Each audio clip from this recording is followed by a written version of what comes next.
തലപതി വിജയുടെ ഗോട്ട് എന്ന് പറഞ്ഞ സിനിമയുടെ ചെറിയ ഒരു ടീസർ ഇറങ്ങിയിട്ടുണ്ട്. അതാണ് നമ്മളിന്ന് കാണാൻ പോകുന്നത്. വിജയുടെ ബർത്ത്ഡേക്കാണ് അത് ഇറങ്ങിയിരിക്കുന്നത്.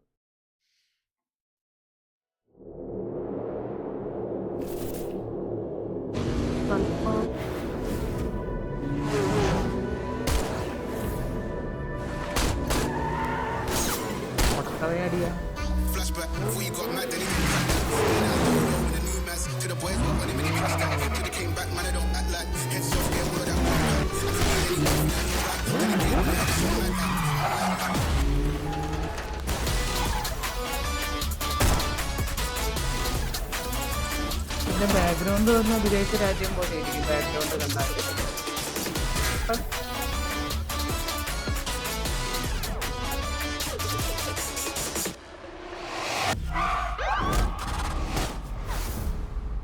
ഈ സീൻ കാണുമ്പോഴുണ്ടല്ലോ, വിജയ് ഇതിനകത്ത് ഡബിൾ റോളിലാണ് വന്നേക്കുന്നത്. നമുക്ക് ഫസ്റ്റ് കാണുന്നുണ്ടല്ലോ, വില്ലന്മാര് ചേസ് ചെയ്യുന്ന ഒരു രംഗമാണ് ഷൂട്ട് ചെയ്തേക്കുന്നത്. പ്രത്യേകിച്ച് ഇതിന്റെ കഥയൊന്നും നമുക്ക് എടുത്തു പറയത്തക്ക രീതിയിലൊന്നും കാണിച്ചില്ല. പല പല ഷോട്ടുകളൊക്കെ പെട്ടെന്ന് ഇങ്ങനെ മിന്നി മിന്നി മറിഞ്ഞു പോകുന്നതായിട്ടാണ് കാണിക്കുന്നത്. സെപ്റ്റംബർ 5-ാം തീയതിയാണ് വേൾഡ് വൈഡ് ഈ സിനിമ റിലീസാവുന്നത്. ഗോട്ട് എന്ന് പറഞ്ഞ സിനിമയുടെ പുതിയ ട്രെയിലറൊക്കെ ഇനി ഇറങ്ങുമായിരിക്കും. അപ്പോൾ നിങ്ങൾക്ക് ഈ വീഡിയോ ഇഷ്ടപ്പെടുവാണെങ്കിൽ ലൈക്ക് ചെയ്യുക. മറ്റൊരു വീഡിയോ ആയിട്ട് ഞാൻ വീണ്ടും വരുന്നതായിരിക്കും.